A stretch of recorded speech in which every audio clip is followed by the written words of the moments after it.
예레미야 50장 11절에서 20절까지 말씀을 살펴보도록 하겠습니다. 막강한 군사력을 자랑한 바벨론의 멸망과 이스라엘 회복에 대해 예언합니다.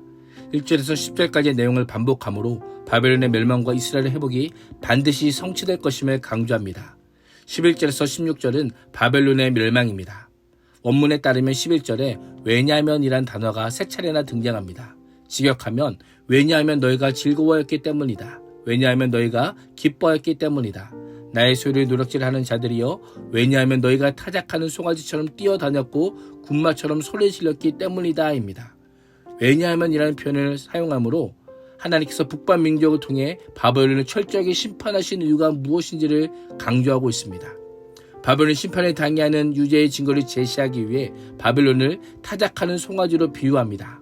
고대 군동에서 타작하는 송아지 입에는 망을 씌우지 않았습니다. 힘들게 곡식을 타작하는 송아지가 나단을 먹을 수 있도록 하기 위한 배려였습니다. 그러나 바벨론은 어느 정도 곡식만 먹고 만족하지 않고 이스라엘이라고 하는 밭의 곡식을 거의 다 먹어치웠습니다. 남겨진 곡식을 짓밟아 못쓰게 만들어 버렸던 겁니다. 과거의 여호와의 타작하는 송아지같이 날뛰었지만 이제는 심판의 대상이 된 것입니다. 바벨론의 기병대는 소리를 지르며 전쟁터를 휘저었고 적군을 겁에 질리게 만들었습니다. 그런데 이제는 상황이 바뀌어 바벨론도 수치와 추억의 대상이 되어 도성은 아무도 살 수 없는 땅이 되고 온 나라가 황무지로 뒤바뀌게 될 것입니다. 그곳을 지나가는 사람마다 그곳에 되는 재앙을 보고 놀라며 조롱할 것입니다. 하나님께서는 바벨론을 대열을 벌이고 활을 당기는 자들에게 화살을 아끼지 말고 쏘라고 합니다. 아끼지 말고 쏘라는 표현은 중의적인 의미를 가지고 있는데요.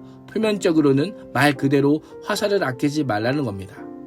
내면적으로는 바벨론을 긍휼히 여기지 말라는 겁니다. 그 성이 하나님께 범죄였기 때문입니다.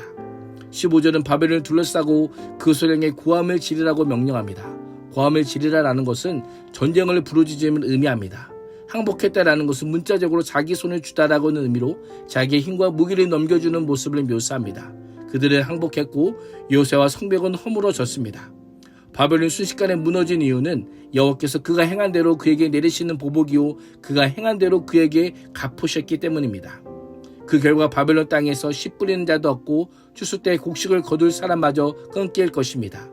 바벨론의 멸망은 포로로 살던 유다 백성과 이스라엘 백성들에게 희망의 복음이었습니다. 바벨론을 끌려왔던 포로들이 각기 본토로 돌아갈 수 있는 환경이 된 것이기 때문입니다. 특별히 이스라엘과 유다 포로민들에게 70년 후에 포로기원이 이루어질 것이라고 하는 하나님의 약속이 현실화되고 있었던 겁니다.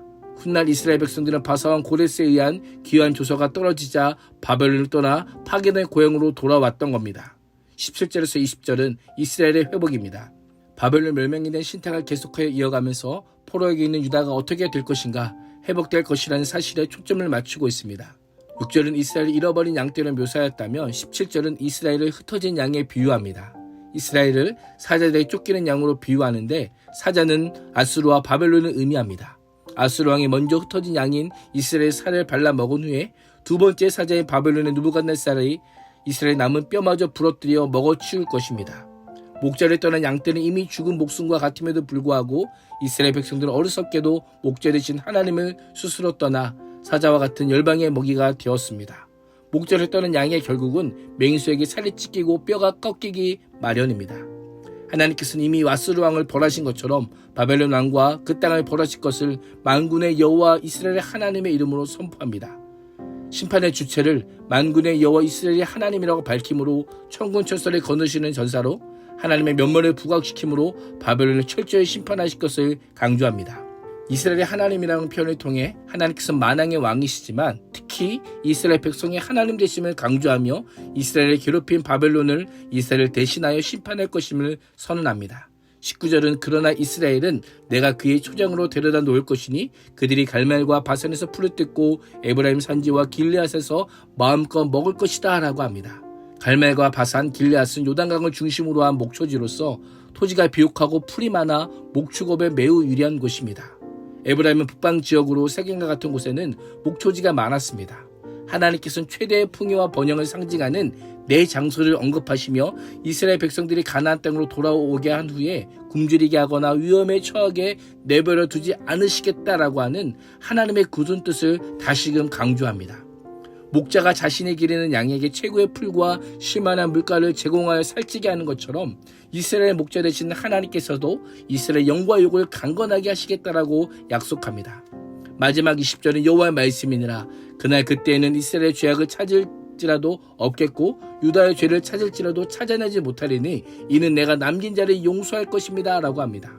하나님께서는 이스라엘의 죄를 없다고 인정해 주시는 정도에 그치지 않고 이스라엘의 지은 죄를 더 이상 찾을 수 없도록 완전히 소멸시키겠다라고 합니다.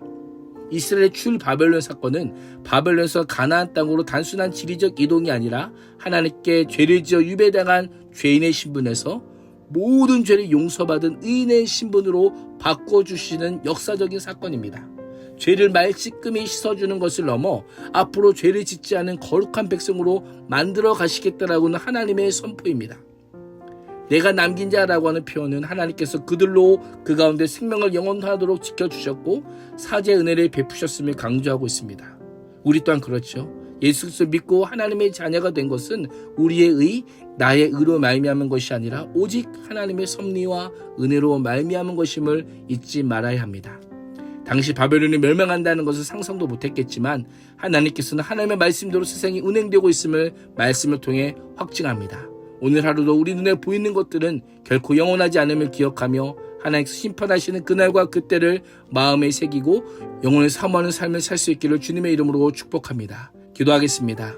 하나님, 우리가 잃어버린 양떼와 같을지라도 다시 하나님의 목적으로 이끄시겠다라는 신실한 약속을 붙잡고 오늘도 하나님께로 돌아가는 하루가 되게 하여 주옵소서. 예수님의 이름으로 기도합니다. 아멘.